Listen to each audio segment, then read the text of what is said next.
Okay, we're going. Yeah. Oh, okay. Thank you, Oleg. I really value you and our friendship. I know where that value comes from, so and it goes to my account. Right. Yeah, I wish he would take TikTok more seriously. You too. I told you, like, Do you want to scoot closer, or like, what do you All right. think? Or even just like, yeah, Billy too. You, I really value. like shut the fuck up. So I'm gonna take it seriously because I'm going on a trip which is like really Yeah. Can you talk into the microphone? No, because Oleg, you don't understand, dude.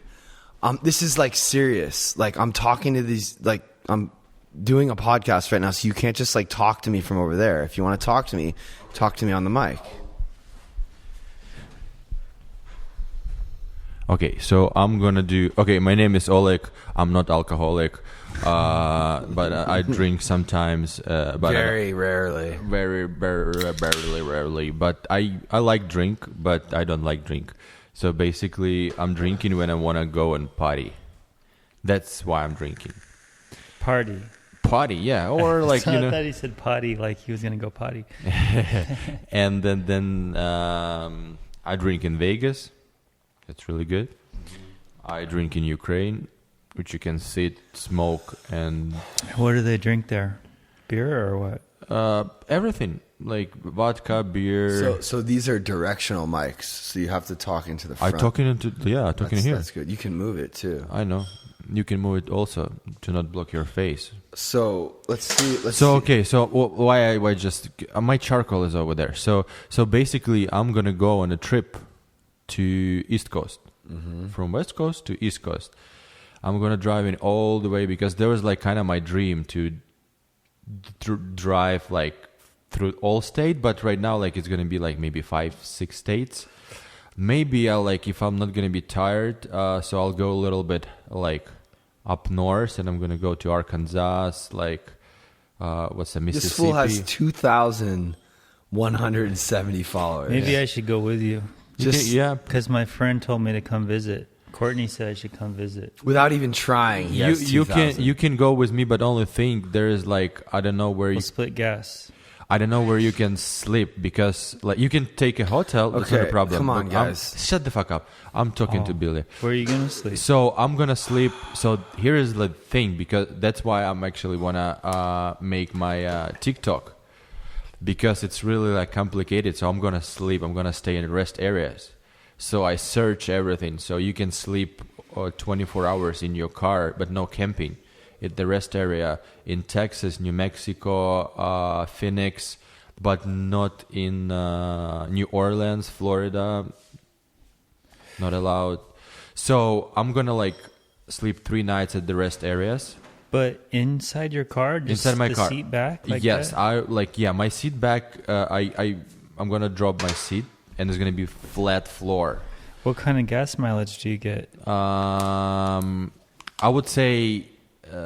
So I have a 16 gallons tank, and I can drive probably like 450 miles on a freeway, maybe even more, a little bit more.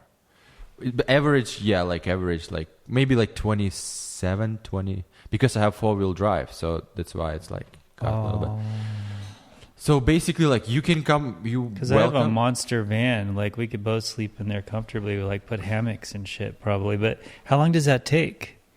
So I already booked 5 nights in the camping in Florida, and I booked 3 nights in Georgia Savannah camping. Wow. So basically, I'm like planning around a little bit less than 20 days. Wow, that's amazing. And you're going to take photographs of everything on the way? Yeah, I'm gonna. First of all, I'm gonna do YouTube for Russian-speaking people. Oh. Like then I'm gonna do TikTok for English-speaking people. Uh-huh. And yeah, I'm gonna do like some maybe drones, some pictures. We'll see. Depends, because right now like all the major parks are closed. Like like in New Mexico, there is like a white sand desert. Uh-huh. it's like I want to see it, but I don't know. Like, is it open Maybe or you can not? sneak in or something. It's like it's a really great place. Just Yeah. white sand everywhere, like the desert. Huh. Amazing. And I heard New Mexico's cool, man. Yeah. So we'll see. We'll see how it's gonna go. So yeah, you're always welcome, but you just need to figure out where you're gonna sleep. I don't think I could go for that many days, but that sounds amazing. You always can fly back. Yeah, that's true. You always can fly back. Okay, so you hear it? So Yeah, make some cool TikToks. my And- TikTok is and- going to be really good. Yeah, you guys should follow him. Bad English. Yeah, because my English is not so good. That's why it's bad. Yeah, I like that. Bad English.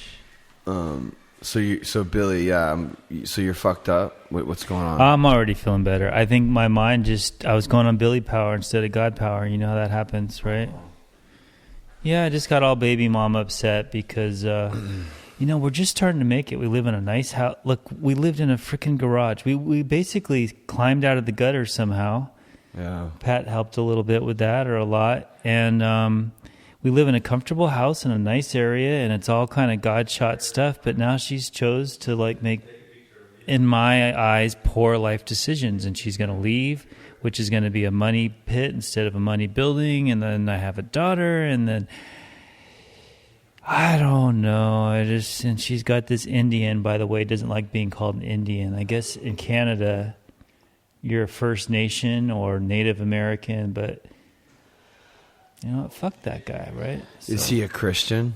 Of course, he's a fucking Jesus freak and he has a conspiracy YouTube channel or something. Yeah, there's no way. I just can't imagine. I just don't want my kid raised by two Jesus freak fucking conspiracy nuts who think they're right.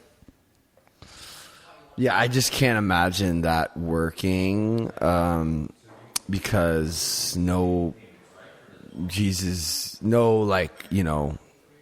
really honorable person would break up a family like that, especially not like some Jesus.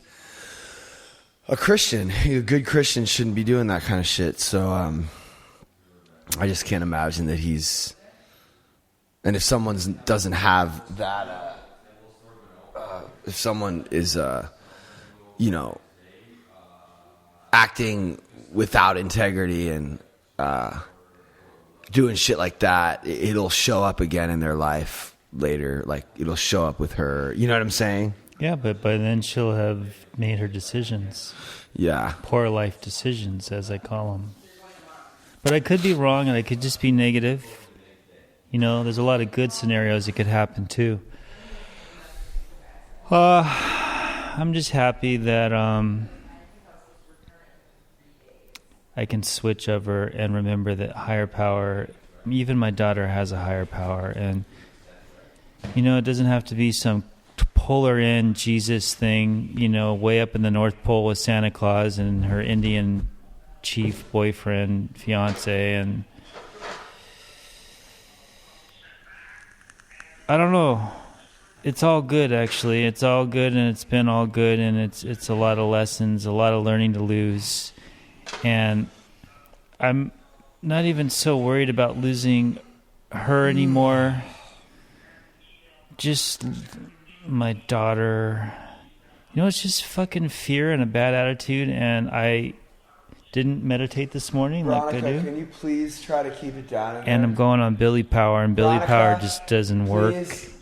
I can hear Billy everything Power you're is doing. bad power. It's bad mojo. Yes. You need higher power, God power, always, all the time. So is Pat Power.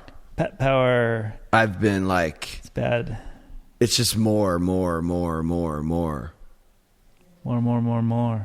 Like not like, yeah, there's some gratitude, but it's just, it's a lot of more. What's the next thing? It's crazy, man. It's really crazy. It's really, my mind is really, you want to hear about how sick my mind is? Yeah, as long as you like exaggerate and embellish, so it sounds crazy. No, Let's hear it. I'm not. I'm just going to be honest. So, Okay. so if I don't get like 5,000 views in the first hour, I'm like, oh, this post isn't doing good. Okay. And then if I get like 5 or 10,000 in the first hour, I'm like, okay, cool. By the second hour, it needs to be like at 20,000. I mean, this is crazy because just 2 months ago, I would have been happy with 5,000 like total over the course of a few days. Doesn't seem crazy to me. It seems like you're building something and it's building, and Yeah. you just want to keep getting to that point where you can make it all happen. Yeah, I know, but like, I don't even. It's how quickly it progresses in my mind is kind of crazy. Like I shouldn't really. I become obsessive, you know. Like Yeah. I look at my numbers, how many people are following the YouTube, how many people are following. Like I'm looking at the growth, like, you know, like 10 times a day. You know what I mean? Yeah. Like So yeah, I get that. it's just not necessary. I'm also making content and putting my heart into every single thing I do, but it's like Gary Vee says, like, don't even look at the numbers. Yeah, but he's up there, right? He doesn't. Yeah, need to. but when someone's up there, that's when I listen to what they're saying, because he's saying don't let any of that like affect. How does he stay on top of that like that though? Because I can't Bro. even listen to him. He just bores me. Really? Yeah. I just can't do it. Really? I mean, I kind of get what you mean, but he bores you? Yeah. I'm just bored. I just don't want to stick to it. I'd rather look at some pictures on Instagram or something else. I mean, like, okay, well, let's just see, like, Plans, families. We may not agree on everything, but as this continues to go down on TikTok, I think one thing we can agree on is helping people. I'm going on TikTok tomorrow for 12 hours straight live to raise money. Huge arbitrage. Holiday weeks are the best. It's intriguing that there's stop buying dumb shit. Stop worrying about other people's opinions. Why? Because if you do those two things, you can actually do what you love. Almost everybody can do what they love. But are they willing to live a lifestyle where they only make $31,000 a year? Stop buying dumb shit. You know what it is? I guess he's just coming from a place of authority, and I'm just like, well, are you sure? Like, I don't believe him. Like, why is he an authority? look at this. Higher education, even if it does not produce the income and the entrepreneurial spirit you're talking about, does provide a young person with a view of the world that he or she would never have otherwise. I fundamentally disagree. I think that's the convenient narrative, and I think the same thing can be replicated, if not to a greater extent, if that same child spent that $45,000, $60,000 and traveled the world and worked in companies and did other things. Higher education. I agree with that. What about this? Mom's a gambler. I really want to get into college, right? Why? To get a job so I can have a foundation. First of all, you're going to collect debt. And unless you go to a top 5% school, the jobs that are available to you on the back end of that are garbage. I think the biggest thing that a kid with this much hard luck needs to think about is, can you attach yourself to a good situation where you pay your dues to build a foundation? You already fucking ate dirt because of your family situation. Eat dirt for 3 more years being somebody's assistant. Get into the ecosystem of real fucking college, of entrepreneurship, which is being close to somebody who's doing it. And then if she or he sees that you've got it, you'll win. Dude, that's funny. That's like you and me, in a way. It's pretty vague, but yeah. No, the guy said I'm an alcoholic, and yeah, I want to go to. He said no. The guy said my parents are alcoholics. My dad's a gambler. I've been in a fucked up situation, and all I want to do is go to college. He No, said- I get that part, but said- how do you attach yourself to that right person? That's the vague part. Like how? Well, you message people on Instagram. If somebody messaged me right now and said I really want to fuck with you, I would like. I know you would. There's what you do. thousands of other people like me who How want. come nobody does that? They do. Oh, They just don't show up, or they live in a different state. all right, yeah. A lot of them live in a different state. People hit me up every day, right? And they say they want to work with you. Yeah. Or for you. Yeah. But I don't. I want you. Me? Yeah, I want to do it. I want to do this. Like, this is what we're doing, and I just think everything he fucking says is fucking right on, dude. Like, Yeah. dude, today. Look, speaking of him, I just want to show. I just want to. I guess this is just me. Everybody you present to me, my first thing is like, oh, they're this or that, and Well, yeah, that's that's the ego. That's Billy power. Billy Power. But so look, this is funny. I posted this. This is interesting. I'm sick and tired of cool being like some fake ass insecure bullshit, man. I swear to God, I did not see this clip. I posted a video about being cool this morning. I had not seen the Gary Vee clip, I swear to God. Being cool is to be honest and to be nice and to be loving, fair, motivated, and organized. And Kindness is cool. Truth is cool. Don't act like you've made it. no, I'm serious. What does it feel like to walk into the Supreme store on Fairfax? So I did this whole post about like what cool really is. Because you know those guys that dress cool and they act cool and they're kind of mean and they're I remember when I first started going to AA, yeah, there was the cool crowd. right. Yeah. Okay, so they're not cool. They're just insecure and they're just pussies. God, it took me a long time to And they're not figure going that out. anywhere, right? So I was trying to explain to people what cool really is because I think I have a lot of people following me who think I'm cool, right? Because I am fucking cool and I've done a lot of cool shit, but I don't value like cliquey, like exclusion type of cool bullshit. I value like if there's a guy at a party who's like alone and scared, I'm gonna go up to him and start talking to him because I feel like I used to be that guy. That's what cool is. Calling your mom more, having a good relationship with your family. Okay, so Gary Vee did this whole post about like, you know, if you care what other people think, like if you're worried about what the cool people are going to think about your posts, it's like, fuck them. And I think about that too. Like there's certain people that I kind of think are really cool, like Alex Two-Tone or, you know, like Matt McCormick or, you know, Seventh Letter guys or I don't wish know. I knew who these people just were. whatever. Just like people that are like cool. And I think, oh, they probably see what if they were to see what I was posting, they would be like, oh, whatever. But fuck them. Fuck them all. And you know what's kind of funny is I that... bet if they're cool, they would just be cool. Yeah, they would. But okay, so let me just finish this.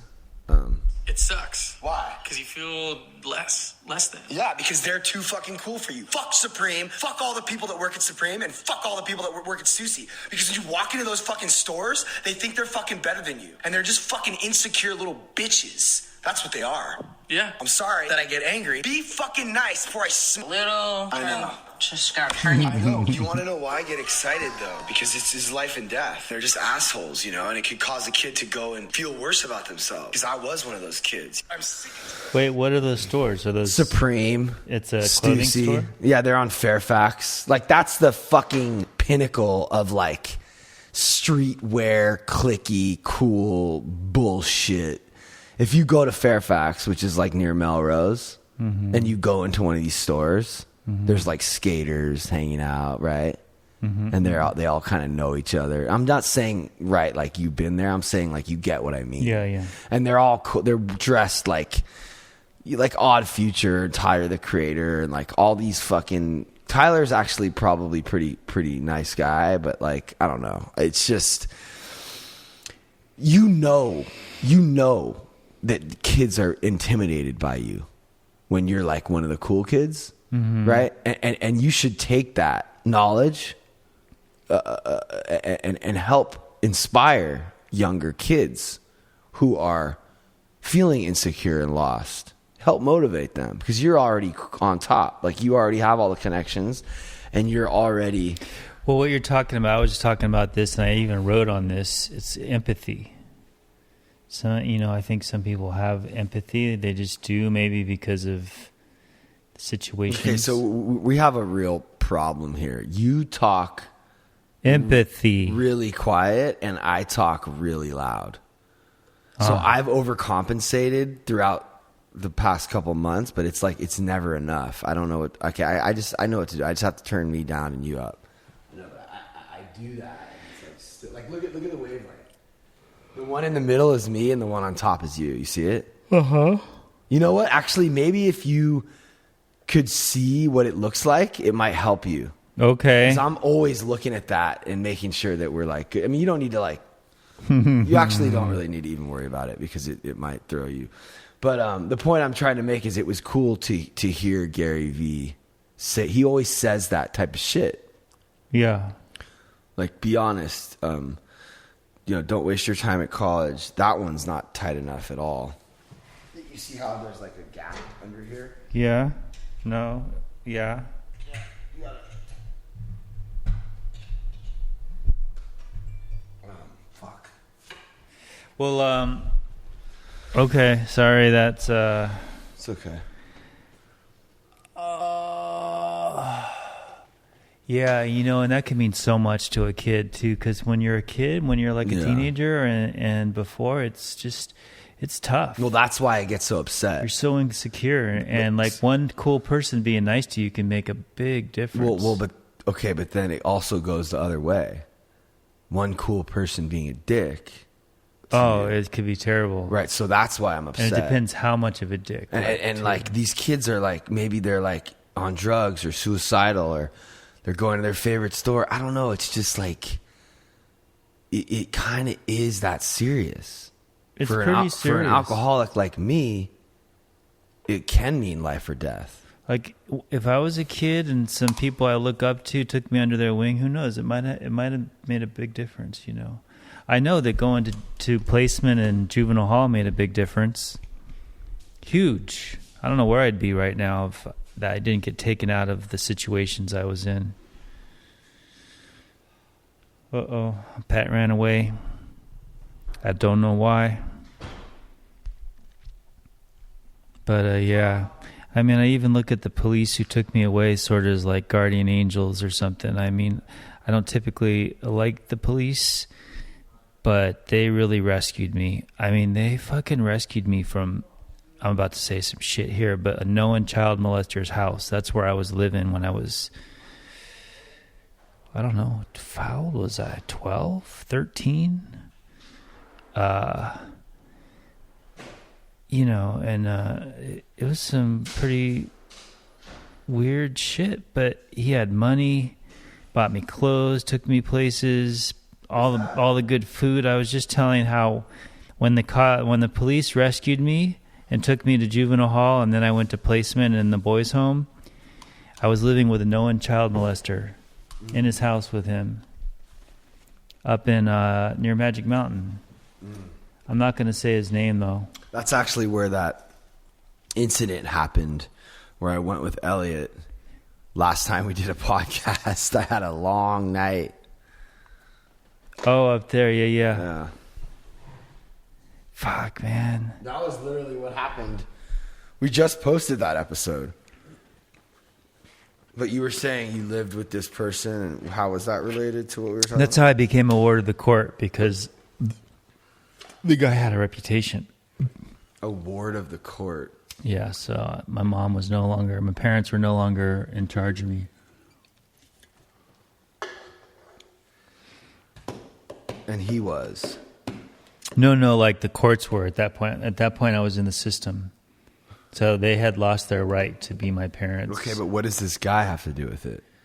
I was living there at his house, and the police came and got me. Okay, so here's... Hold on. And they were like... And the police were like, oh, your parents let you live with this guy?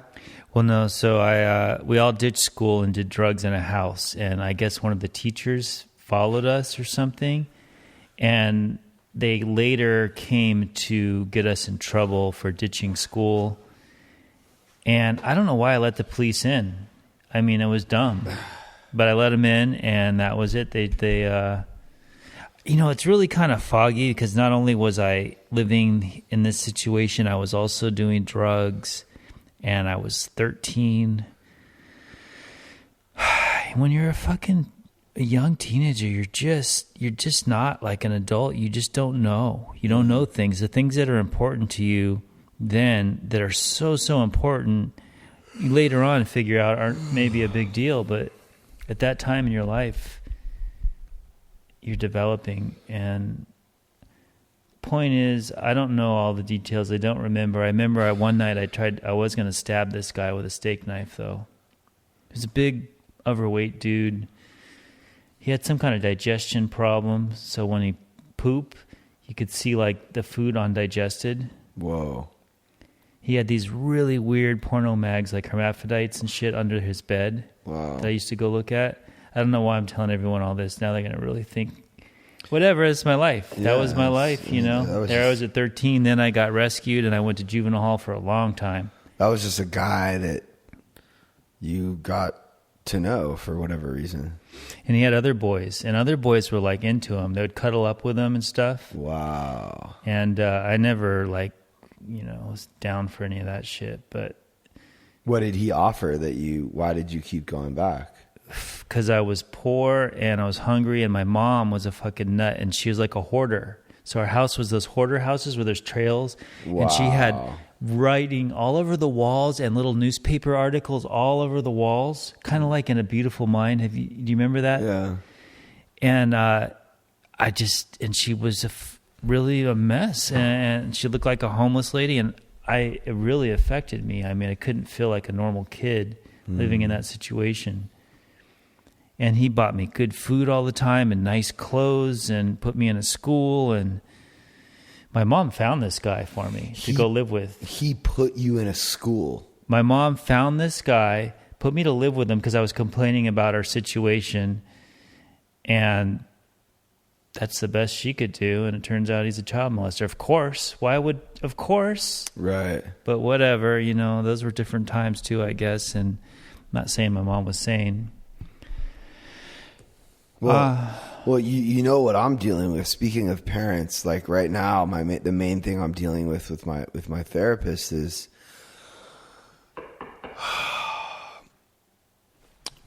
why I feel the need to have everybody be a part of my thing and believe in what I'm doing and be validated by so many people and accepted by so many people.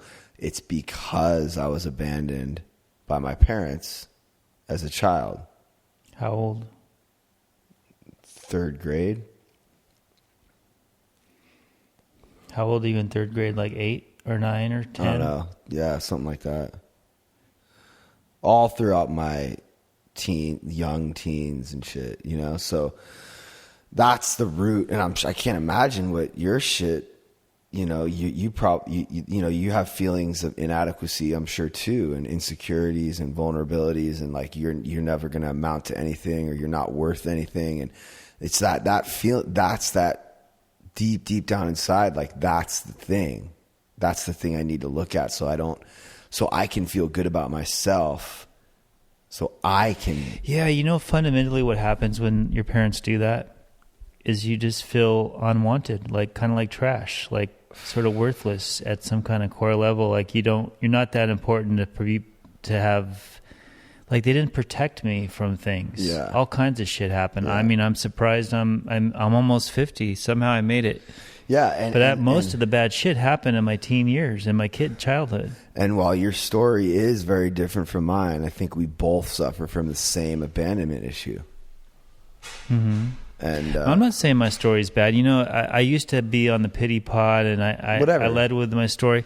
It just is what it is. I'm so grateful to be in this position here and on a podcast, and like somehow I have a little business. And you know, even though Angela, I get upset at her, she's a very sweet person, and you know, I have a daughter I have all these things I never thought I'd have. And we need to focus on those things too. And it's because we're sober and we do this the best we can, even though it's not perfect or anywhere close to it. We do try. Yeah. We do every day make an attempt. Yeah, but I'm just trying to look at that. That's what my like homework is right now for my therapist. It is because you were abandoned. And so that's why you need to have everybody's approval and validation. Yeah, and like I can deal with the negative comments and shit because those people aren't close to me, but it's when people that are close to me like don't believe in what I'm doing and they don't agree with what I'm doing, and then I don't know, it's just a lot of I mean the bottom line, like at the end of the day, it needs to be me. I need to be the one who is validating myself. Period. Regardless of the likes and the views and how many employees I have, or whether you believe in what we're doing, or whether Veronica believes in it. It's like it needs to be coming from me first, and then everyone else can either like it or not, and that doesn't change like what I'm doing, you know?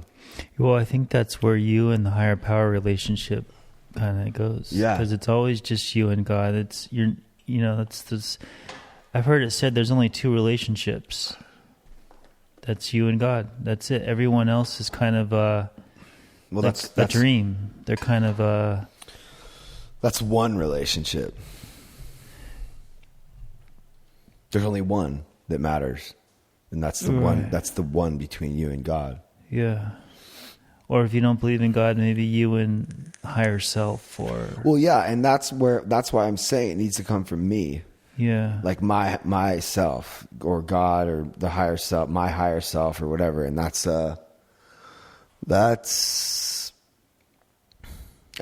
definitely easier now, but that's only because I'm finally getting the traction and the validation from. I don't know if it's easier. I've been watching you since I met you right at the end of Hyper Crush. Uh-huh.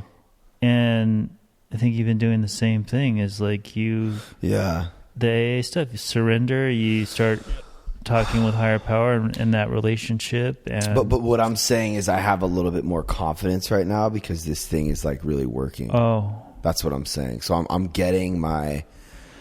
I don't know if confidence is really good or not.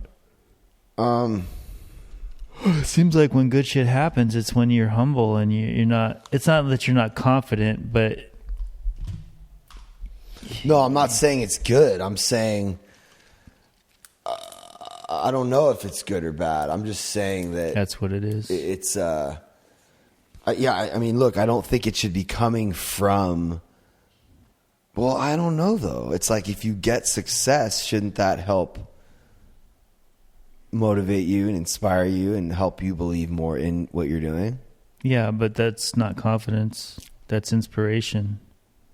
But it also and motivation. But it also gives you more confidence because you're getting thousands of people saying. Yeah. I mean, like, dude, like. I'm just wondering if the confidence part. I don't know. Okay. It's like overwhelming the amount of positive comments I get. It's like insane. It's fucking out of control. It's just all, you are so inspiring. You are keeping me sober. Thank you so much. You and your wife, they couldn't be better. All of them. It's all day long. So fantastic. I'm I know, happy but for you. Isn't it funny? Isn't it weird though that like just a few months ago a year ago we were reading my 5th step or whatever, and you were like, you know, your main thing is the need for validation. Now you're getting it. And it's like, I want it so bad that I worked so... You manifested it. I manifested it. And it's like, okay, right on, cool. And I'm also helping a lot of people, which is awesome. This podcast is. But I also need to be aware of why I wanted that validation, and that I need to be my own. I still need to be looking at that. Right, because it could be a monster. It could be a dragon that consumes you. Yeah, I still need to be looking at where those insecurities come from. Because ultimately that's not going to work. Yeah, I guess, I mean, I don't know. Ultimately. And it comes from... It ultimately has to be the you and God relationship. I mean, we just know that. How many years have all the things you've been through? I mean, I remember when you thought Veronica was going to leave. Remember that? Like a lot of things. Yeah, there's been a lot of things. And I just am stoked that I am able to talk to my therapist honestly about it. And then we can like see like the shit, you know? So, and I just, as you were explaining about your mom and stuff, I was thinking, wow, you must have those kinds of thoughts too. I don't know what that looks like, but I must be a loony bird. I don't feel like it, but I did have when my family broke apart, I did go nuts and I did go suicidal. Yeah, so that's pretty nuts. I mean, if you're going to take your own life, that's pretty crazy, right? Yeah. But I'm saying, like, right now, do you feel enough? Do you feel like you have something to offer? Do you feel like, yeah, like you have some dreams you want to accomplish with the greenhouse thing? And The truth is, I've always, you were talking about this earlier, like empathy or being kind. Like, I've always cared about the kid who was getting the shit into the stick at school, like the weirdo kid who pees his pants or whatever from the very beginning, or, you know, was an immigrant, didn't speak the language, whatever, the kid that got picked on. Because I guess I really wasn't that kid, but I could relate because of my situation. And so I've always had that sort of, well, I just talked with my therapist about this. She called me the Messiah of AA, just as a, like, she's like, I look at you like this. Now, she doesn't know AA, but when Angela and Astrid heard that, flip out. Like, really? Flip out and full on judgment. Like, who is this lady, and is she really good for you? And well, I agree. And I don't think I'm like Jesus or anything. And I the think word you're- Messiah doesn't even mean Jesus. It Yeah. means teacher. And no, I'm not. And there's no gurus in AA, which isn't true. There's lots of gurus in AA, but there shouldn't be. I feel like I'm finding a place through you where I can actually be, like, even when we used to all eat acid, people would look to me as like some kind of leader or something. Wow, really? Like, I didn't try to be that. I was like the quiet guy or something, but I think your intentions are pure. I think you're coming from a place of humility. I'm not even trying to lead, but I have something in here, like in my heart, that wants to. It's like the wounded healer heals when he heals the wounded. You know what I mean? Yeah. Like, that's from Freud. He didn't say it like that, but And I think anyone who's like immediately judging that is like, well, what's wrong with them? Are they? nobody judges Well, it. but yeah, but bro, like when I heard that, I thought, oh, cool, yeah, like you, right on, like you don't ever. You seem to practice this really well, you know. Well, Better you're than- giving me a voice, so and Yeah, but even before this, like when we would do step work, like you never had all the answers. You always, all right. you know, we well, read Randy the book. doesn't either. The real good people don't have answers, really, Yeah. right? So I think that's great. So bizarre, no answers, and somehow that works. Well, yeah, except for we do know. Well, there's answers, but they're only like living by certain principles. Like, like I don't have the answers. That's a principle right there. I don't know. I can't even manage my own life. So how am I going to manage your life, right? Veronica! That's Randy. Do you think you could come over here for a second? I need a minute. Okay, because we were just at this festival at Jason and Victoria's, and Billy actually stopped by, and he's starting to get integrated into that circle, and they're all really stoked on it too. There's a lot of good people over there, and this meeting that we're doing is fucking epic, bro, because like Jack, like he's a crazy Jesus guy, and he was like, yo, I got schooled. Really? Yeah, because Emmett Fox says it in a certain way. The metaphysics, yeah. And then also like you reading it and your insight is right on. Like I think this is one thing I actually wanted to talk to you about. We might as well talk about it right here.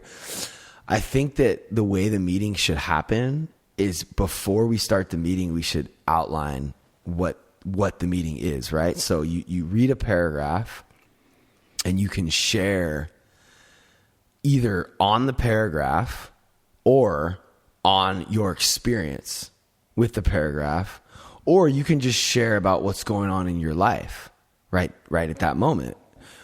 Or you can ask us a question. You or me? Me and you. Okay. And you either can answer it or I can answer it, or we can both answer it because it's our meeting. But don't they usually just...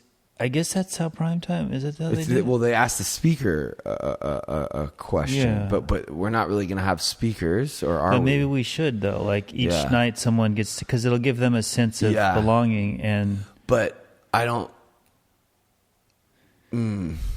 I'm thinking maybe just throw the question out there and whoever wants to answer it. Yeah, okay. Maybe. I just noticed that. We definitely need a format, though. Well, yeah, but I just want people to be able to feel a little bit more comfortable sharing whatever it is they're going through in that day. So you can share, but try to tie it in a little bit. Yeah, but I think that intimidates people because not everyone knows how to tie it in. Okay, so we'll say, try to do that. Or if you just have to share about something, Yeah, let's hear about like, it. for example, last night, Kelly had some shit going on with Carlos. Oh, and she didn't feel like... She didn't even share about it because she didn't know what... And then I ended up saying some shit. Oh, yeah, so we'll put in the format. Like, if you need to share, just, of course, share about whatever. Yeah. And it seemed to go pretty well. One dude ended up sharing a lot. And that's just the thing is like certain... Who, Johnny? Like certain people are probably going to want to... Well, that's why we got to need a good timer. 2 minutes sound... And then you get 3 more minutes, or 3 minutes, and then you get 2 more minutes in sound.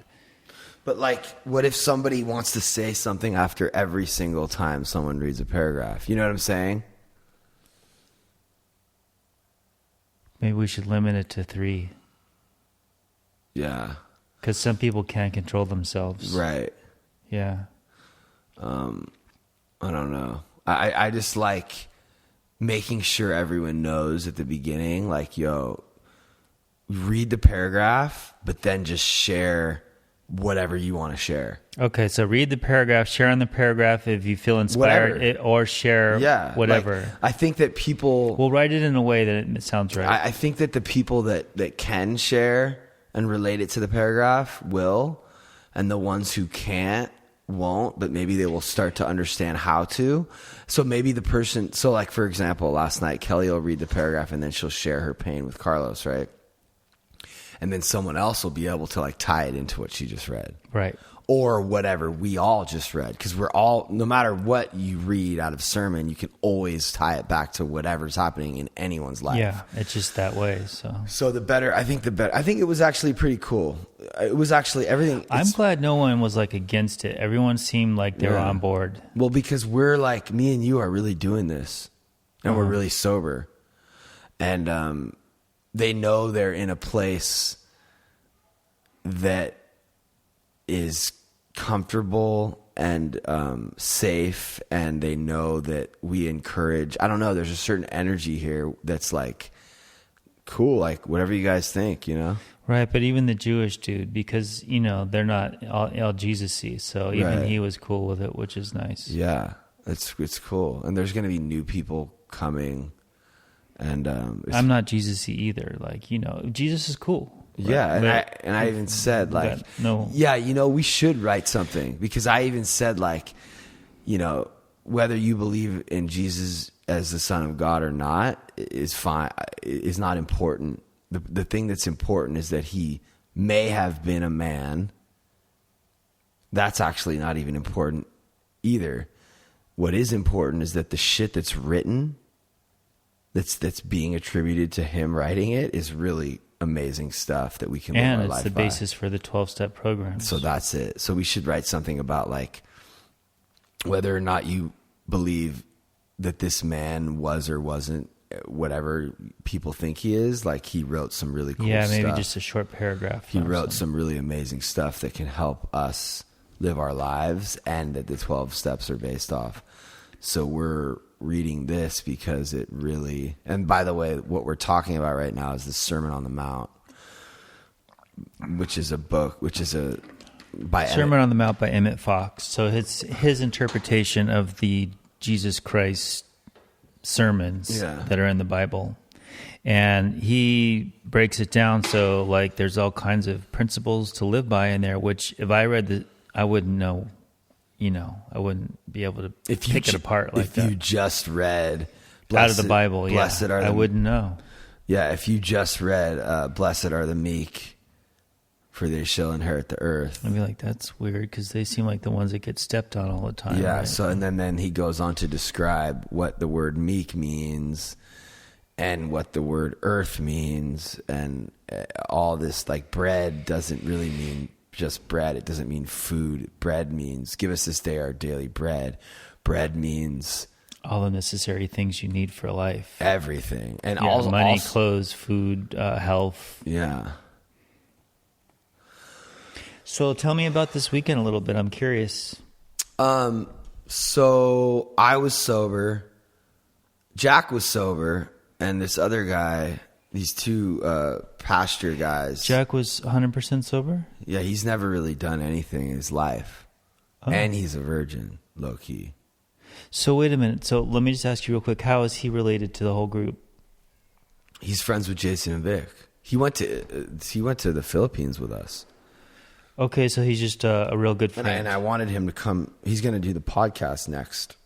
Cool. Because his knowledge of like the teachings of Jesus are and Moses and the Torah and all religions is extensive. So he went to college for that or something? Yeah. Or? Well, he's been like studying that shit for a long time.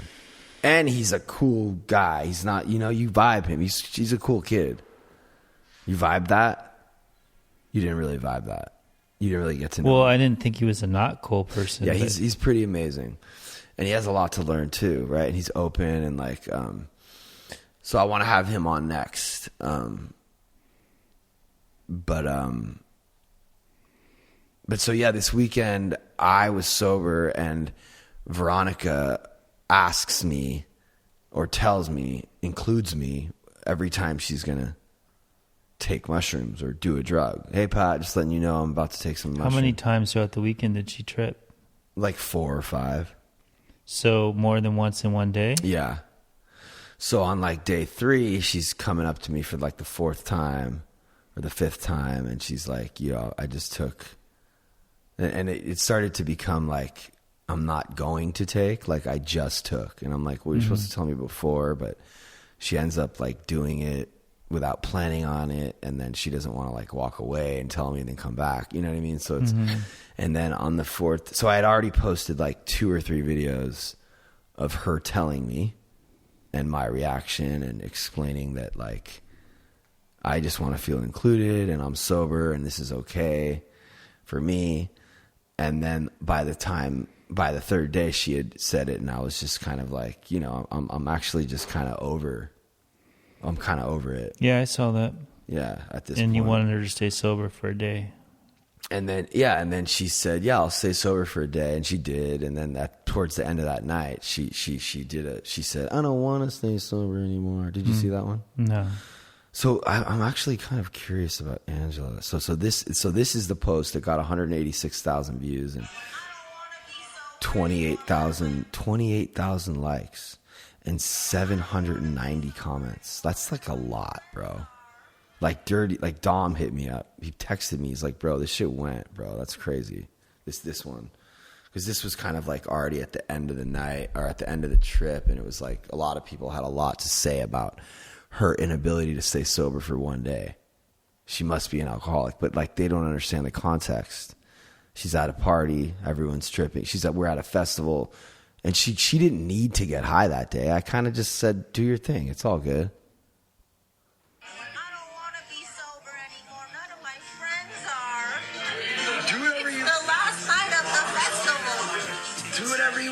She doesn't want to be sober anymore. How do you think I fucking feel?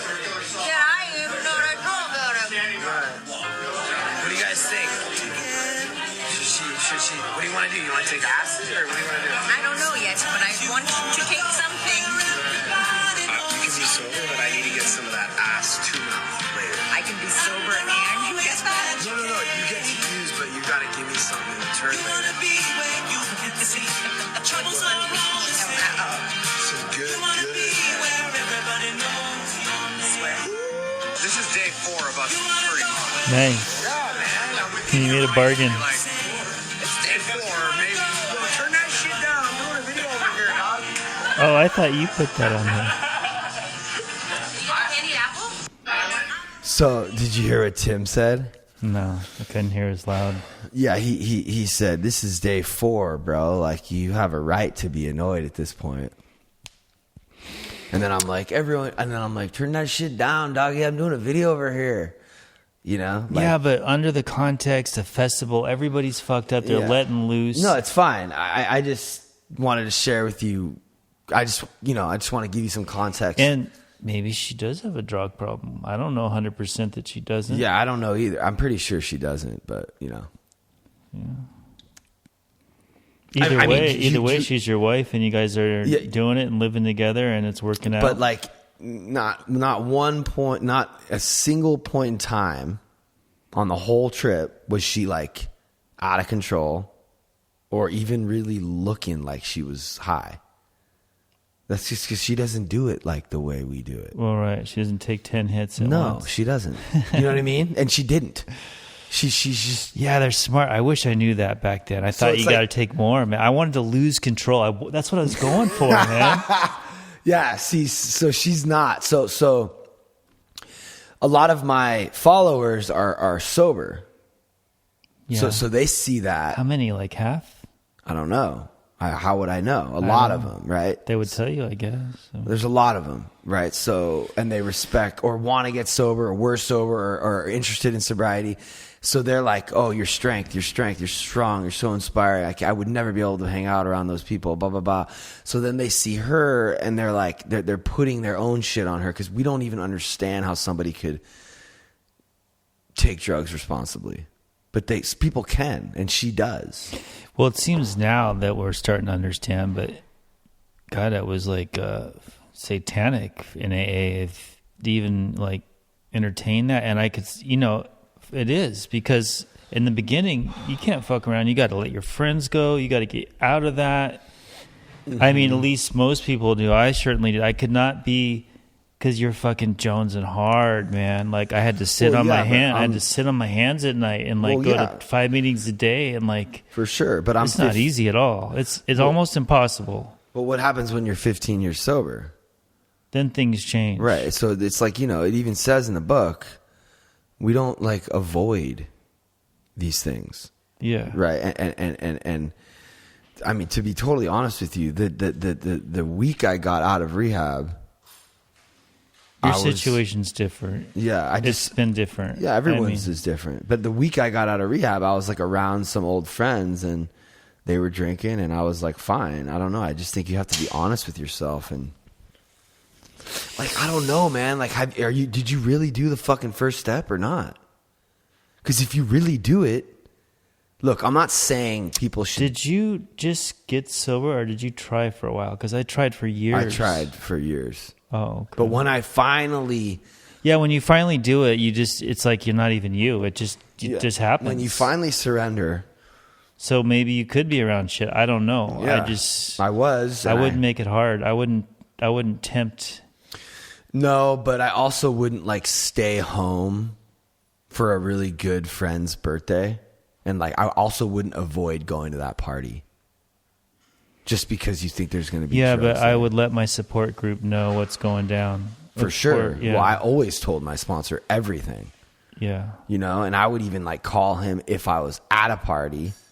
I guess different people have different abilities to be honest and open. So for me, like I'm not fucking around. Like if I feel some shit, I'm leaving and calling my sponsor. That's it.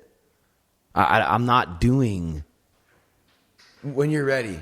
A lot of people have a hard time making those calls. Yeah, I'm not drinking. I'm just not going to fucking do it. I'm not going to take some drugs. Yeah, well, why would you just completely throw your life in the trash? I'm just and feel like shit and lose everything. Yeah, it's just not an option. Okay? Well, that's why we've done the first step. We know what's going to happen. Okay, so I can go to the party. I can observe, I can film, I can joke, I can have fun, I can do whatever the fuck. Until everyone's drunk and you're like, this is annoying. And then I fucking leave. Yeah. But like, here's the thing, is like, I mean, come on, like, we all know that those parties are happening all over the fucking world, all over your town. You could walk down the street and go to one. So what's the difference between you being at one? There's a liquor store on every corner. Truth is, I like to be alone when I'm like, if I did acid, right. I'd want to be with like one or two people in nature or alone. Right. Honestly. I'm just saying, like, for any newly sober person, they're driving by liquor stores all the time. They could just drive in one and buy a fucking drink. Right. So it's I don't really see the difference. You know what I mean? You sort of. But you were like I don't know, your situation, you're a different person. I think for me, I needed to stay away from that. Plus, I was doing crystal meth. I mean, you don't just hang around people who do crystal. They're not really at the party. No, but you also probably wouldn't have hung around people who were tripping. No. I wouldn't hang around anybody because it meant so much to me. I thought my life was over at 26. I didn't realize that I was going to live another 25 years. What do you mean you thought it was over? I just felt like this. I just reached the end. There's nothing else for me. And that's when you got sober? Mm-hmm. So, Veronica, I don't know. I have a hard time articulating, like, what went on, right? So, Can I set the scene a little bit, though? And are you going to have her speak on it? Please. So Lightning in a Bottle is a festival that these people at this party were going to play at. Elephant Heart and some of the other people, too, right? No, just Jason and Victoria have been on this podcast. Oh, but all of those people were going to attend, most of them that were there at this. So they decided to have it on their property and perform there and then live stream it. So they had like a little Lightning in a Bottle. Yeah. And that's why everyone's doing... Yeah, so we had our own... It was a festival. We had our own little festival. And what was cool about that is they own the house next door. They have a really cool house, right? But then they bought the house and the property next door, and they bought some alpacas and... It's very Old Valley. It's not like nice like you think, like a house on steroids that shines and glimmers. It's like a kind of a hippy-dippy little property. It's really neat with lots of plants and growth. And the silent disco thing is like amazing. Yeah. They had all these headphones that you could... And they have a DJ booth. So you didn't have to make a lot of noise. And you have like alpacas like right next to the DJ booth. Alpacas and dogs and a bunch of barefoot people. And did you get mosquito eaten? Yeah. Yeah. You get that when you go there? Yeah. They have a lot of mosquitoes there. But the interesting thing... Troy told me some cool trick about the mosquitoes. But the interesting thing is that we have... Dude, I saw a little clip your dad showed me. They let me go swimming with Summer. It was so nice. I went over to your parents' house, and he showed me a little clip, and I was impressed. I didn't know that Victoria could crank like that. Like, she was singing, and so was Jason. Yeah, what did they... It was just a short little thing, but we were all, like, impressed. We're like, wow, we didn't realize they're fucking ill. Yeah. You've never even seen... Was it this that you saw? Just a little clip you sent. Oh. It was like a few seconds, but she was hitting some notes. Like, she was, Yeah, this is they cool. were both harmonizing. 4,000 people watching this right now. See something crazy? That's them performing, and I just walk outside here, and then this is them performing. They're in their fucking backyard.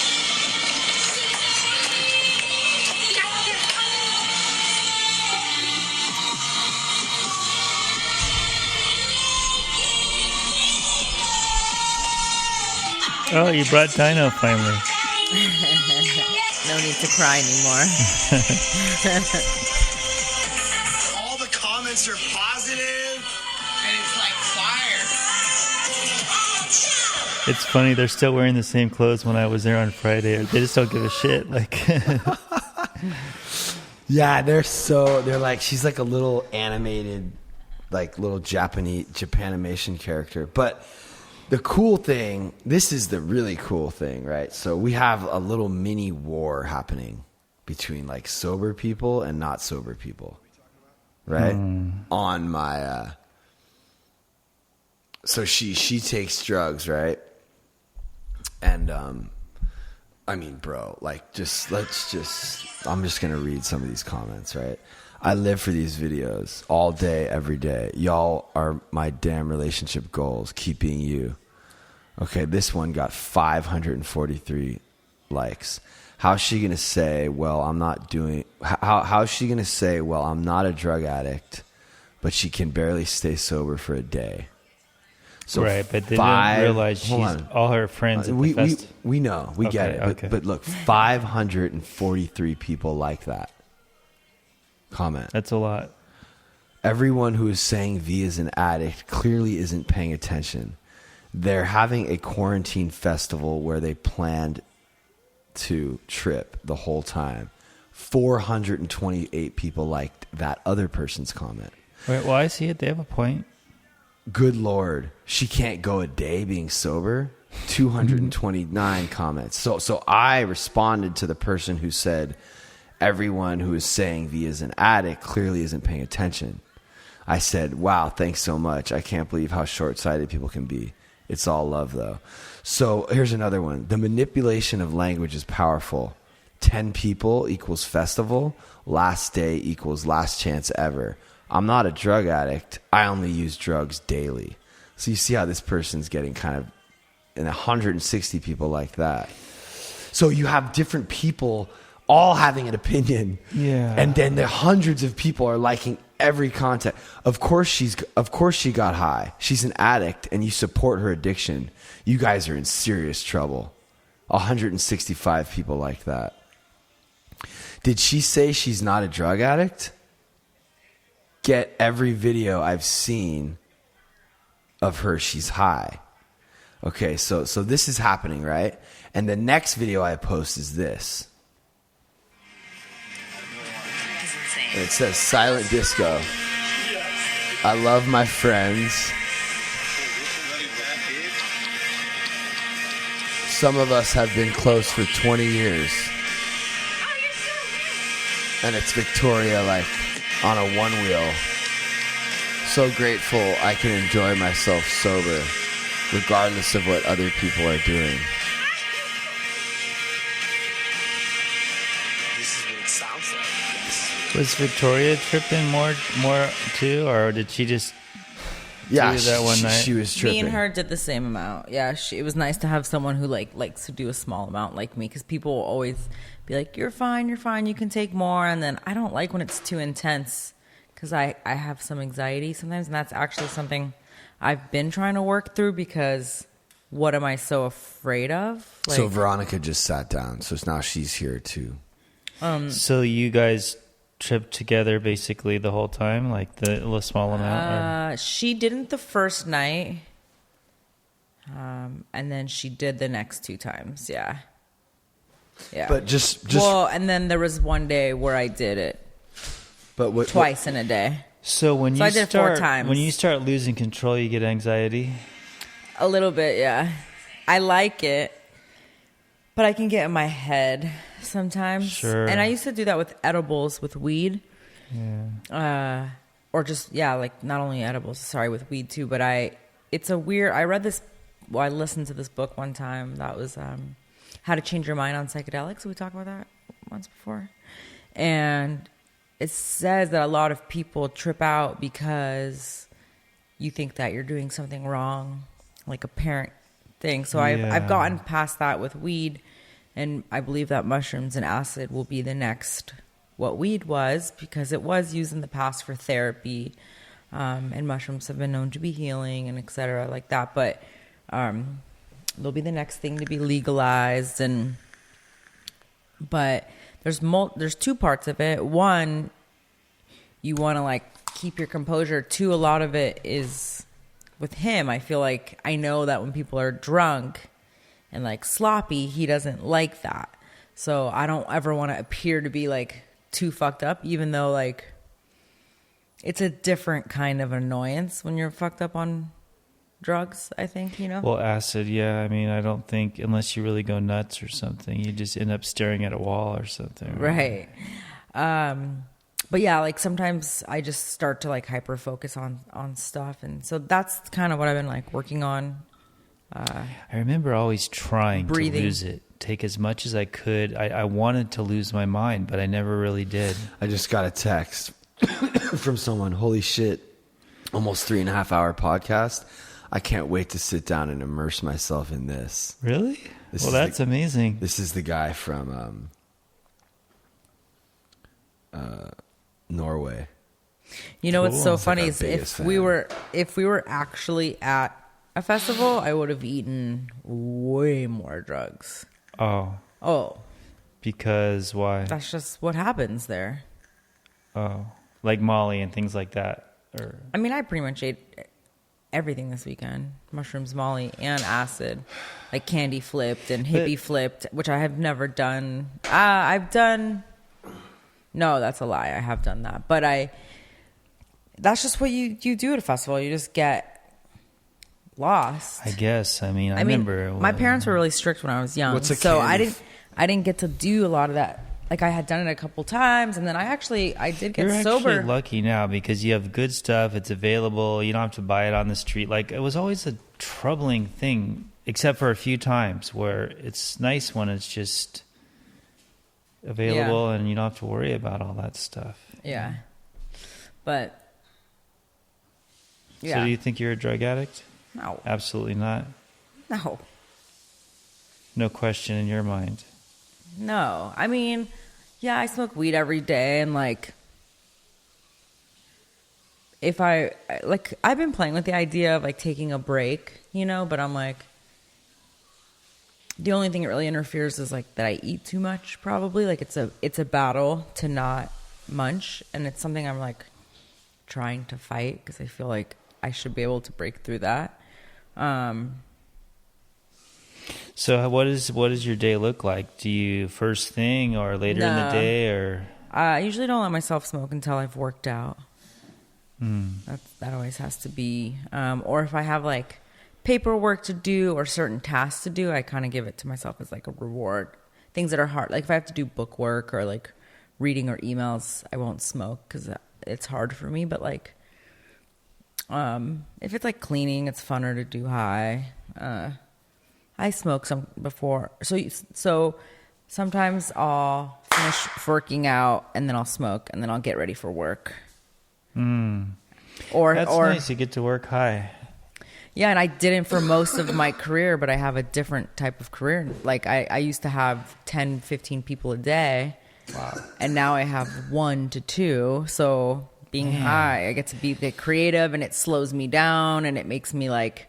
But if I have someone that I need to be like efficient and like get in and out, I won't do that. But if it's like a creative thing, why not? I get to kind of explore a new part of my career. I was always so structured and serious, and now it's like lighthearted. Can you believe how hard we used to work? I mean, 10 or 15 people a day. God, that's a lot of work. I had 2 assistants. It was 3 chairs. It was... The assistant gets them ready, and then... Yeah. Well, I shouldn't say you. But even me doing what I'm doing now, I got more efficient. It's just not, it's just, man, we really worked hard at some point there. I guess we still do, but. Mm-hmm. But the reason that I wanted to show you that video after all the drama was because you can see that there's like a love and there's real friendships, and I don't know. It just like was a kind of a beautiful experience, even for me who's sober. Yeah. I also think LA is a different life. Like everyone's high here all the time because it's legal. A lot of followers are probably not from legal states like that. Like everyone hits vapes all day long. So it's no longer, it's like drinking coffee to a lot of people, smoking weed now. And then also like, it's a known thing. Like everyone goes to Coachella. Like everyone takes people that wouldn't typically take a hallucinogenic is gonna take it at Coachella. And so like it's certain people that are like living in a shelter, they don't that seems so extreme, but it's not. Like right. I mean, I'm cutting tabs of acid into quarters and taking the first night I think I took an 1/8. Like did you feel it at all? I think the first night I did it, I didn't. And then the second, and me and Victoria were like, let's take a quarter. And we said, we'll wait 45 minutes and we'll see if we feel it. Because we barely felt, I felt like the Molly a bit more, but not the acid. We said, we'll wait 45 minutes. And then if we don't feel it, we'll take a quarter more. And we forgot for like an hour and a half. And then we decided to take a quarter more, But like we both, like she said she's going to start trying to get pregnant after her birthday. It was kind of like her last hurrah. I've never really gotten to like do that with her before. I mean, was it really fun? Yeah, so much fun. Yeah. And then, next year we'll start trying to probably get pregnant. So it's like, that's kind of why I'm like, I'll stop smoking then, you know? Like, I like it right now. But yeah, it was fun. I mean, I get moments of panic, and well, it's funny. I had a heartburn attack. Why? Because you ate something We weird? ate something seasoned. Hot chilies or something? No, not even. I would just get like garlic or something will do it to me. But Oh. so I started to think I was panicking, and they have like that stuffed animal room. Their house is made for that, you know? Yeah. So I that went. room is so weird. It's like a hidden room. Yeah, it's Yeah. a closet. It's Yeah. like, yeah. And so I went in there to like calm down. And then when I got out of it, I think he came in the house and I started burping. I was like, oh my God, I have heartburn. Like, I don't have anxiety. I have actually heartburn. So, but their house is so nice. You can like go escape, you know, if you're not feeling right, you can just like go lay down. So what do you think about, like, what are your thoughts on like the whole, like the people that are judging and the other people that are like, you don't know? Oh, I could totally see where they would. I mean, they're not inside. I would have judged you guys a few years ago. Yeah, and But I know you now, so. Okay, but most people. Do you think I'm an addict? I think it's possible that you're like what they call a hard drinker or a hard user, but you have the ability to put it down if you really want to have a good reason to. I can't say if someone's an addict. Only they can say that. Yeah. Like, So, but what I'm trying to get at is that a lot of sober people are very judgmental. yes, And for it's sure. like us versus them. Yeah, so Okay. you're trying to combat that because And I don't- I hear their comments and it's just kind of coming from such an arrogant place. So- which I understand, and I was there. Yeah, but it's not healthy for the I human don't think so. I think for you're the right human race. because we all got to get along. And drugs aren't going anywhere. Right. And there's more people getting sober now than there's ever been before in the history of, I mean, being sober is like a fucking, like, it's like a movement. There's like so many people who are either sober or trying to get sober or adopting this kind of lifestyle, and they're looking at festivals. Like, dude, I don't want like sober people to not be able to go to Coachella. Well, for one, No, did you hear what I- psychedelics. Did you hear what I just said? They can go to Coachella I if they know. want to be sober. Yeah. Right, but like I don't want people to be. I think it's a good conversation to be having. Yeah. No, I agree. I agree now It's that just- I've been exposed. and it's happening organically. It wasn't like I set out to do this. It's Yeah, well, just it's- we yeah. happen to coexist and we happen to be different, and that's okay. And our friends are. I have sober friends. I have friends who use. I don't want to like miss out on amazing relationships just because those people are able to use and I'm not. But I think a lot of sober people are missing out on a lot. Like, I don't know if I doubt that Astrid has any friends who are using. Like, I could already picture what she would say. Well, her daughter smokes pot sometimes. but Like, she's- imagine like her seeing a video like this. Like, I already know she would be one of those people judging and talking shit. She's an addict. I don't know. Or someone like that. Maybe not her. I'm just using her as an example because Yeah. I could just hear her like talking shit about like people tripping at a Well, festival. that, and some people get offended and probably some are jealous, like it's, there's a lot of feelings towards that, Yeah. and I almost feel like you guys are privileged because you're not smoking crack on the street, or it wasn't the same. Like I told you, where was that when I was using, but I was a drug addict. At a Grateful Dead show. Yeah, but I've always been a drug addict from the very beginning. Well, you So just asked where it was, and it was around. Yeah, I mean, I experienced it some. I mean, it's Being not, a drug addict just sucks, but it's diff. Yeah. So anyway, and the whole world is changing. Everything's becoming legal, like you said, and it's like there's a lot of gray area, and Yeah, I actually said. I would have never been up for this if the CBD thing probably didn't happen, and I didn't know you guys and all that stuff. I actually said in the video, like, the world is changing. The world is changing, and I'm embracing it with love. Yeah, and you happen to have quite a few friends who are successful, and they're not drug addicts, but they use drugs sometimes. Yeah, everyone does.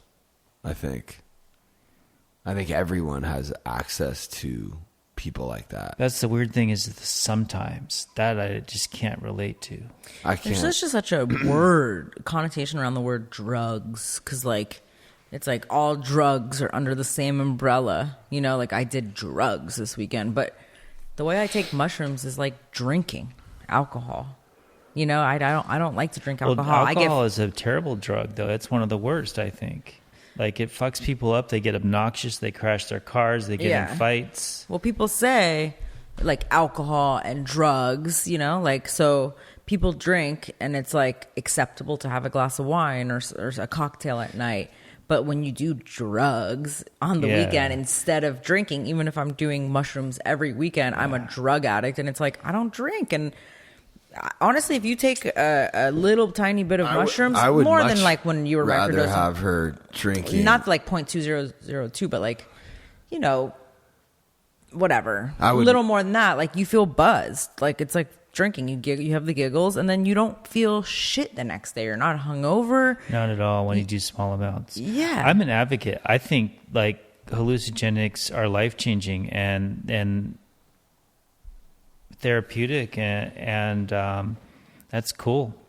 I would much rather have her on acid or mushrooms in small doses than like falling over, throwing up in the fucking tub, and like me having to carry her around while she's like slurring her words. Well, yeah, remember I always have allergic reactions to alcohol. Like I just don't do well with it either, you know? Sorry, and I get fat immediately. I was trying to do like a 1 minute post. That's why I was trying to cut you off so I could like wrap it up.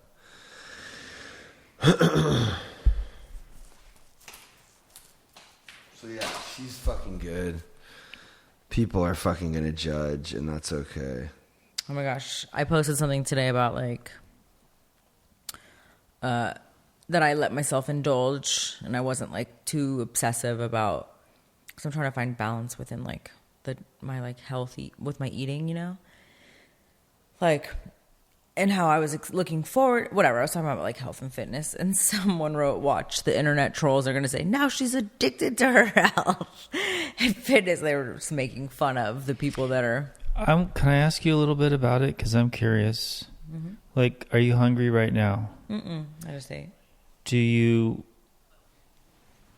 count your carbs and calories?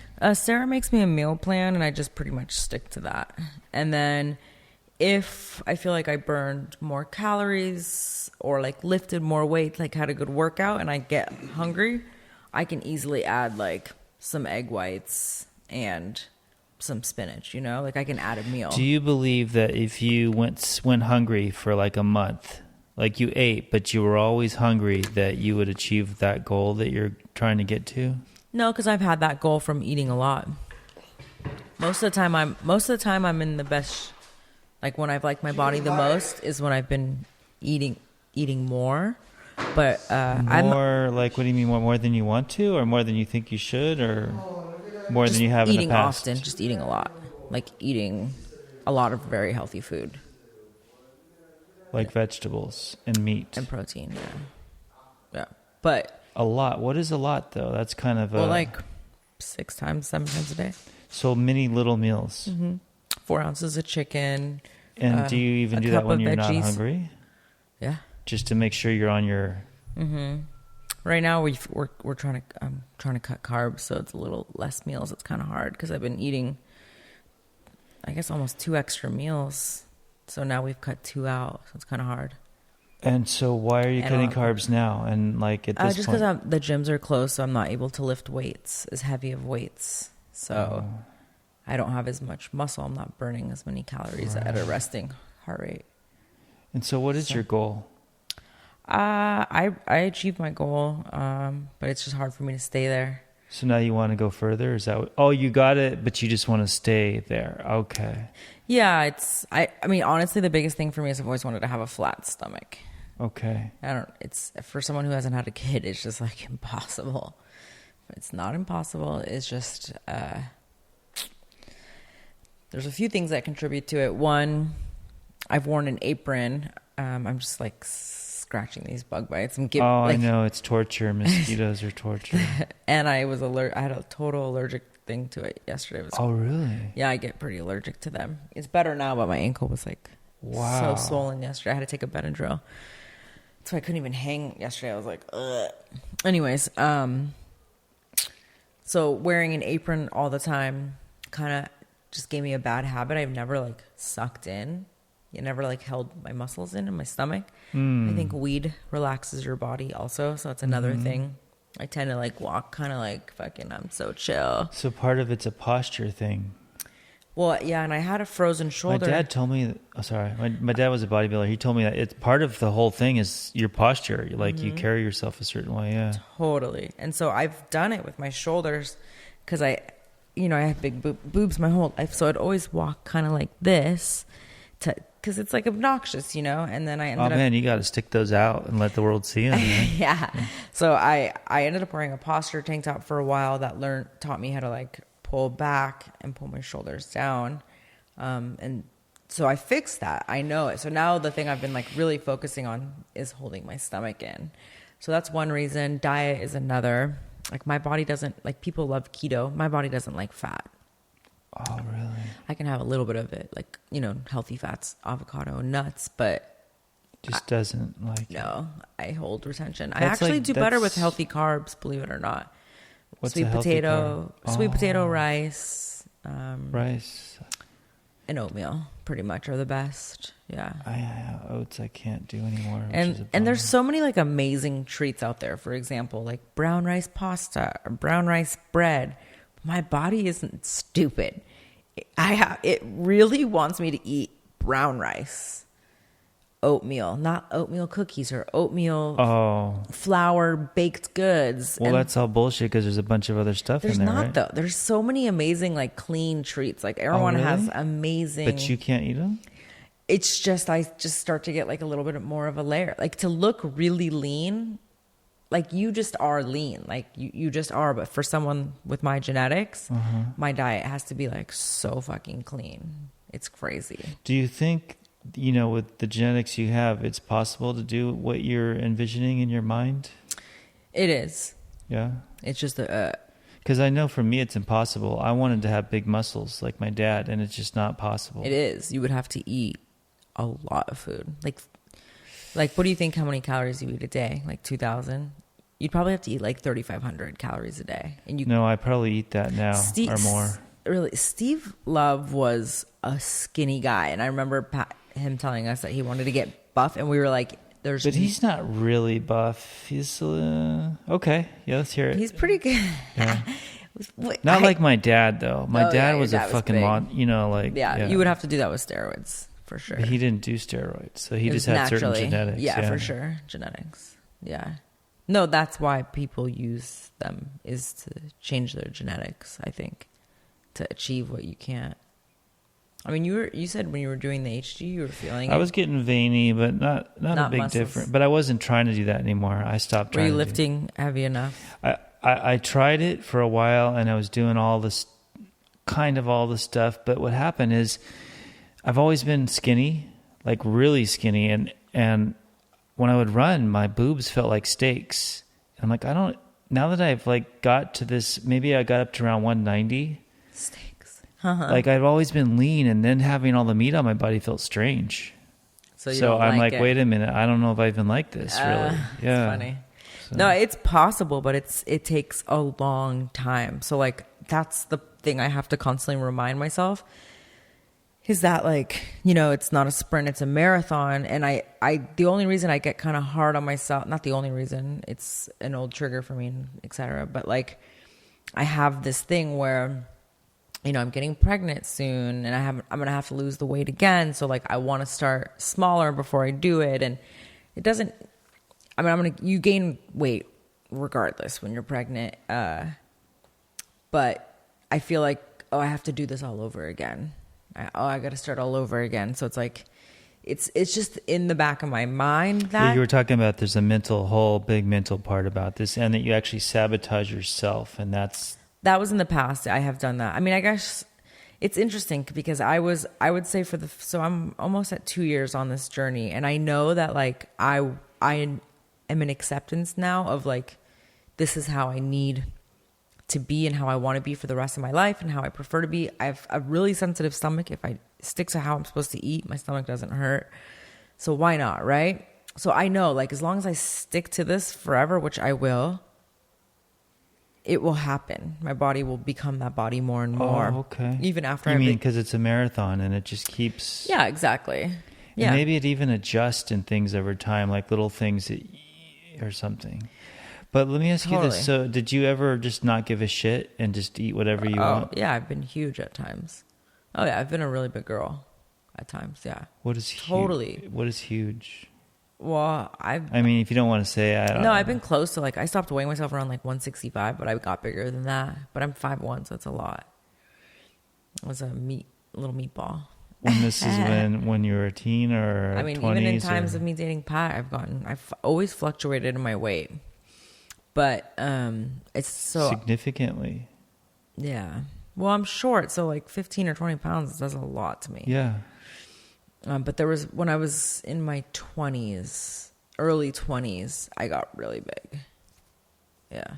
And can I ask you how you felt? Like, did you feel bad or was it just... Yeah, no, I was totally depressed about it. It becomes this like when you cycle you can't stop. It's, you get like sad that you're big. I mean, like people are writing me, I wish I had your body. You're so lucky. And then I feel guilty for posting about having a goal. But like, well, you've been working so hard. I mean, and everyone noticed, I notice, and well, we're getting used to it now because you've been this way for a while. But yeah. So I want to have like one more jump where you're like, whoa, you're like, really? So I just want to hit that. I know it's possible, but like, I got to do more cardio and be a little cleaner, probably eat a little less. And then I start to ask myself, is that maintainable to eat less?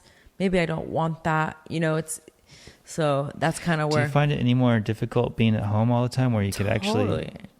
Yeah. When I travel, I feel like I eat better. Yeah. Like, and I mean, you work from home a lot too, so... Mm-hmm. Yeah. And also, like, if I have an event, I have to be on stage, it's like motivating to eat really good. So not having any public present, or going on a vacation where you're going to be in a bathing suit, like you're just kind of like, I just keep it minimal right now. Like I like to have like something. Like sometimes, so this is my curiosity is I'll see people out, actually a lot of people. I mean, there's a lot of people in the world that are way, way overweight. And I wonder like how they must feel emotionally, not really physically. I mean, you were never this. I know that, but like they must feel, unless you just get used to it, feel kind of just like frustrated and upset or something, maybe. Yeah. Because obviously you don't want to look that way. That. You don't want to look that way. Well, some women can carry it and just be like proud of themselves no matter what weight, and at the end of the day, that's really the most important thing is how you carry yourself. But yeah, like I had that breakdown the other day and I'm like, I try so hard. I eat so good. But then like, people say that all the time. Like, I don't get it. I'm like, I'm so good. Why am I not losing weight? And it's like, well, actually like see where you snuck that in and see where you snuck that in. And I'm guilty of that. When I had that breakdown, that's what I said. I was like, I have to realize, am I being honest with myself? Am I being realistic? And it's like, no, I've been snacking more. I've probably snuck in an extra 300, 400 calories a day and not realized it. So you got to hold yourself accountable. And so, yeah, it becomes this thing where it starts to get fuzzy. Like drinking, you're done drinking. No, but I you understand. have to eat every day. I count sodium and it's so easy to not. Yeah. So. What can't you go over? How much? Well, I try to stay under 1,500 milligrams, which is like, it's like half a sandwich for a normal person. 1,500 milligrams. So, yeah. So how many grams is... Right. Your typical sandwich, let's just say you went to Subway and bought a sandwich, it's probably 5,000. So, or maybe 3, depending on what you like. I don't ever see milligrams. I just see like 360 grams. Right. Grams? Or is it milligrams? It's milligrams, yeah. Oh, really? Wait. Yeah. So, I mean, a piece of pizza can be my total daily intake of sodium. Oh, okay. Or I had a thing where I was eating such low salt at one point that my eye would start to twitch because I was sweating so much. Why were you doing that? Well, just because it's part of the clean eating thing. Oh, so you don't eat much sodium either. Mm-mm. You just eat super clean. I do. Yeah, I've seen you and Oleg in there just. Yeah, but like, okay, today, for example. But then what about Pat? He comes in and takes a bite of everything. I You know. see that? He's like a wild man. No wonder his stomach hurts. It's I like know. strawberries, and then it's like eggplant marinated I know. whatever, and I know, he's like... then he wolfs it down too. He doesn't even chew. He's just like... That's what we keep telling him. He's also, when he's eating, he's hunching over like this. Mm. So he's like trapping air. Oh. Instead of sitting down, I keep telling him he needs to chew like more. to relax and chew and Yeah. So that's another thing I try to practice is like if I'm going to get a treat, it's like breathing, thinking about what it tastes like, enjoying it. Like, yeah, it's so hard it's so easy to just people get in that, like you're eating a bag of chips while you're watching a show, you're not even realizing, Yeah. like you're not enjoying it. Mm-hmm. Like I'll try to smell it too, because the smell is also connected to taste. Mm-hmm. So when you're eating a good strawberry, you sniff it, it makes it actually taste better. Mm-hmm. I should try that. Yeah. Yeah. Someone told me if you feel like you want to pig out, like set a timer for 15 minutes, and a lot of times you don't want to after the 15 Oh, just minutes. wait it out. Yeah. Yeah. Yeah, a lot of things you won't want to do 15 minutes later. I remember I was saying I was at a... Even with drugs, that would work, I bet. If you really want to get high, but you just wait 15 minutes, Yeah. that's enough time to like totally be like, what was I thinking? I Yeah. mean, if you're trying to be sober or something. Mm-hmm. Yeah. Yeah. But I remember earlier we were talking about something, and I said that I was 2 years into my journey. Yeah, what journey is that? Well, because I fluctuated my whole life in Uh-huh. weight. So this time around, because Sarah will always say it's like consistency over a long period of time. So I'm almost, August will be 2 years of this. And that's when you started with her? Yeah. And the first year and a half, I did not cheat at all. At fucking all. I didn't fuck around. And people say, oh, come on. You're so strict. You've earned this. You can do it. Like I've set these like parameters, you know, like I don't eat cane sugar. But now I'm trying to like have a balance, and I'm thinking, I don't remember. She doesn't eat cane sugar. For the first year year and and a a half with Sarah, I did not cheat. I did not fuck up at all. And everyone would tell me, like, you need to chill, you need to relax, you've earned it. And I'm starting to think, like, I might have to go back to just being that gnarly. And I knew it when I was that gnarly because everyone's like, come on. That I don't do well in the middle. And I'm trying so hard to build that, but it's really difficult for me. And I did it. This weekend, Tim had brought all these Sour Patches, and I had like 2 of each flavor, 1 of another one. And I did it. And I actually didn't crave it anymore because I realize now those Sour Patch are pure poison. Plus, you feel way slippery better. Hold on. Plus, you feel way better when you don't do. Plus, you feel way better when you are fucking extra on point. You always do. It's not worth it for you, I feel like. Yeah. Yeah, it's a slippery slope. Well, and it's been, and ever, so since that 6 months, since I've loosened up a little bit, it's been harder for me. It is. I haven't been as good. Even though I still stick in my clean parameters, I've been eating. You can relate? More. I can relate because I've been doing the challenge, and you just can't fuck off because it's too easy to say, well, I'm going to have a few potato chips and not measure it and this and that. And was that what was that? Okay, cool. I'm going to make you that's a good video. And then you can, can I post it for you? I just posted something. I think it's better not to fuck around. I'm promoting the podcast. I'll post it in an hour. I'll draft it. Okay. But you'll have to experiment on your own. But since I've been doing the Courtney challenge, I don't eat certain things that I would kind of like. They're actually okay. How's her stomach doing? She better.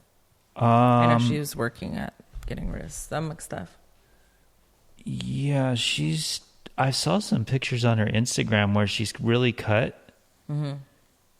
No, but she had like pain. But anyways, we shouldn't. That's random. But honestly, like I'm battling inside my head of like which life I want to live, because I didn't feel left out in that life, and I'm like, I should start practicing with balance a little bit. And I feel like I might have been too soon for me. And I am getting better in some ways, and in other ways, I'm like, do I want to do that? Because sugar is poison. Why? Yeah, that's how I think of it too. Like slow poison. Yeah. And it really is. Yeah. It actually is. Yeah. I think refined like that. So I'll eat fruit. And I didn't even really. Yeah, for me, like grapes and cherries are a cheat. Ooh, grapes are so sweet. Yeah. Yeah, they're a cheat. Oh, really? Yeah. Yeah. And like dates. Yeah, me too. I haven't had a date in forever. They're basically like nature candy or something. But I haven't had it. I can't remember the last time I had a date. I stopped doing that because they really will hold fat on me. But yeah, I stick to berries. Berries are good. Watermelon, banana, green apples. And even oranges are a lot of sugar, but I'll eat oranges too. Well, yeah, right now with like everything, I have a lot of immunity. I've been doing grapefruits too, they say. Oh, yeah. Grapefruits are delicious. You should take some of those that we have from his mom's tree. They're insane. Oh, really? They're so I'd sweet. love to try it. Yeah, please. And we'll get more from her. But yeah, I like... It's easy. It's oatmeal, brown rice, sweet potato. Rice cake maybe, okay? That's rice. Chicken, fish, and turkey. Like red meat's not good, really, okay? And then green veggies, not like beets or sugary. I don't eat beets, really, once in a while. Once in a blue moon. But like broccoli, asparagus, even squash, and you have to be kind of careful with. It's kind of a more carby vegetable. Cauliflower, asparagus. What about nuts? Can you eat any nuts? I do nuts, but I try to do almonds. They're the leanest of nuts. Can they be roasted or do they have to be raw? I like them raw, but they can be roasted. And then, yeah, that's pretty much like that. Those are the food groups. I told you the fruits that I eat. And then... like a little bit of honey's okay. Maple syrup once in a while, like good maple syrup, but I avoid that. I do stevia. I do Splenda, but I'm trying to do stevia more. It's you don't like hard. the taste? I don't mind it, but I just love how Splenda tastes. Oh. I just love it. So I do a little bit Have you ever heard that theory, though, that stuff makes super fat that's harder to get rid of? Makes what? Super fat. So the body doesn't know the difference, so it creates fat with these artificial things that the body doesn't know how to break down either. I have heard that. Splenda or stevia as well? I think only the unnatural, like the things that don't occur in nature, like the... So isn't Splenda the same thing as stevia, where it's like from a leaf? I don't know. You should know. You're the plant guy. I don't know. Yeah, I'm going to say yes. All right, so what, are you trying to challenge me to give up Splenda for 30 days and see if it helps? No, I don't want you. I feel bad for you. I feel like... I'm so strict. Yeah, so I don't know. I mean, you say you like it, but to me it looks like it might be a little obsessive, but it's something you want to do. Like I think of DDA too. I mean, I don't think he eats any dairy. No, I don't do dairy either. I did this weekend though. But I get a stomach ache from it. But there's so much amazing stuff out there. Like I love coconut yogurt. I like... Oh, nowadays, yeah, there's all almond kinds cheese. I like how it tastes. I like, and there's so many amazing desserts I can eat. Yeah, I have no problem cheating. And for me too, I've discovered the world of like fruits amazing. Like why go eat candy? Yeah. Fruits wonderful, Totally. and berries and Passion fruit. like it took me a long time to accept that because I can eat like like those. I can just eat like a fucking garbage disposal, and I just poop, right? I don't get any weight, but the Meniere's took that gift away from me, or whatever you want to call it. And I miss pho. I miss pho so much. And Too much my favorite salt? Mexican, my favorite Mexicans. I bet you could find some pho that had none. I had some pretty clean ramen in Japan. Oh, maybe there or something, but it's different. I haven't been. They have like a calorie-free noodle. You could Ramison. Yeah, we eat all Wow, rice. you're kind of lucky though. It's a gift in a way, because I find that I always say, like, the people that are really skinny naturally, like, I would never probably be this healthy if I didn't have to be, you know? Yeah, that's true. And I'm getting older, so maybe it's good keeping me from dying. Yeah. But I do drink that cream, straight whipping cream. Yeah, what's the deal with that again? I just love it. It's so satiating. I think I'm a body type that runs off of fat, like you say you're not. Uh-huh. I think my body type it likes fat. Like, it does well with it. Like, I'll drink some of that, I'll feel satiated, and I won't be hungry for a long time. Do you like condensed milk? I think I do, yeah. It's been a long time. In the can. Fuck, that stuff's so sweet. When I was a kid, my grandma would give me, like, shredded carrots, but put that on there. I don't know if that's, like, a Russian thing, but you're like... It must be. I've never heard of that. I wonder why I crave sugar so much. Yeah. Yeah. Anyway, Pat, are we... Is this even recording? Are we still doing this? It looks like we're at 3 hours. Yeah, let's wrap it up. You said not to go over 2. It's 2. It's been 2. You guys still have another... You can finish it 10 minutes or whatever. All right. Well, do you have anything to say? No, I love you guys. Thanks for listening. And did I cut you off? What were you saying? You guys We're talking about food. I know. It's good. It's a good subject. What about you and your peanut butter madness? I'm thinking about what you just said about all the shit I ate on my stomach. Yeah. And how you don't sit down when you eat, and how you don't chew, and... I was eating with my therapist on the phone the other day, and he was like, "Slow down." I mean, imagine Steve seeing. He's never We seen should me film eat. him eating and show it to him later, because He it saw really me is a eat. phenomenon. I took a bite of an apple, and I took another bite. He's like, "Stop." He's like, "Slow down."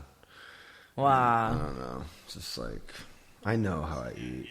Yeah, but it's... I don't you think ever mixing notice, all that stuff's good. You ever notice he goes like this, like he's out of air a lot? Yeah. It's because he eats, and he just... The inflammation he has. Oh, Oh, I don't is eat... that Do you what eat it is? tomatoes?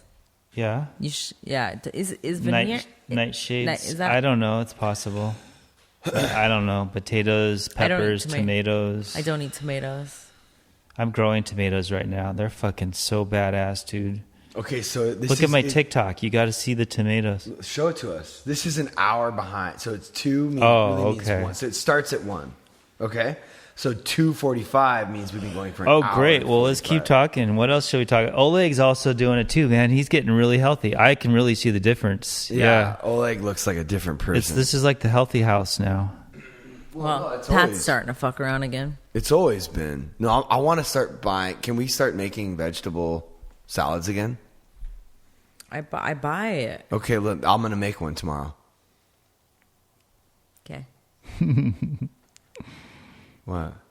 I don't know. You're telling me. Okay. I mean, but how funny? You know is- what? Also, How funny is her face? I go, I'm gonna make one tomorrow. And I'm like, oh, she's not "Man." believing you or something. No, maybe. she's just happy. She's just a happy person. Oh, That's her like. That's so like, weird. Love, happiness. I'm gonna make one because she just knows. And she's It's like happy I for wish you. people knew me better by now, but she knows that I love her unconditionally. So when I'm like, I'm making one tomorrow, she doesn't get weird. She just smiles, you know. But like if I do that to anyone else, they get like. you should see the comments. People go, I don't know how you do it. How do you stay with him? And it's like he's just intense. Like he's like. You just imagine him like a little barking teddy bear, and you're like, ooh, big scary Pat. Like, even your dad asked me that yesterday or the day before. Like, how do you deal with it? And I'm like, I guess I'm just mellow and I don't talk much, and so he talks, and My dad asked you how you deal with me. yeah, which is funny because I think he's just like joking. yeah, kind of. But you are chaotic. But that's just hey, right. don't go around that, mommy.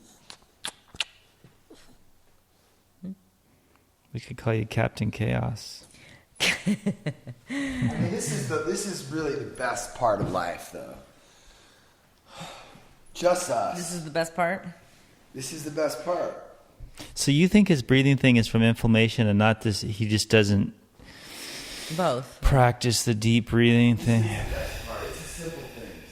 But he has like this full feeling. Yeah, it seems like it, but I wonder if he just needs to teach himself how to breathe proper. I'm good. We're good. I'm good. Just how it is. This is the best part. No, you need 1 million followers. What? You need 1 million followers, you said. I know, I did say that. I get sick. I get sick with it, and I don't need it. I'm good. We're good. And then Well, when I no, but realized you that, do I go, because nice. Like I just made 2 really nice posts promoting the podcast, so we're gonna get a boost in listening. I'm so stoked on this guy in Norway. Is that where he is? Norway? Did you say? Oh yeah, he's a diehard. Wow. We have a diehard. Oh, he's like, What's his name? I don't know. It's one of those He's hard. a TP Woodworker. TP Woodworking is his Instagram. Oh, that guy! I know him on Instagram. Yeah, he's obsessed with you. I should follow him. Yeah, TP Woodwork. Yeah, well, he's got a beard and stuff. Yeah, he's like an Amish guy or some shit. Oh, TP Woodworking. Yeah, let me see. TP. Yeah, this guy. That's Yeah. so cool. And he lives in Norway. I wonder what that's. Yeah, he's like that's a good like to have a fan like that. Like it's pretty cool. Yeah, our biggest fan is this guy in Norway. Yeah, he's listened to every single second of every. But there's a lot of people that have listened to every single podcast. Well, he can do it while he works too, like me, which is probably nice because you're just doing your thing. And I'm gonna send you his photo. I have him on Instagram. I see him every day. Whoa, that's crazy. He made like a little Haida thing. All right, let's wrap it up, guys. Good night. Good night.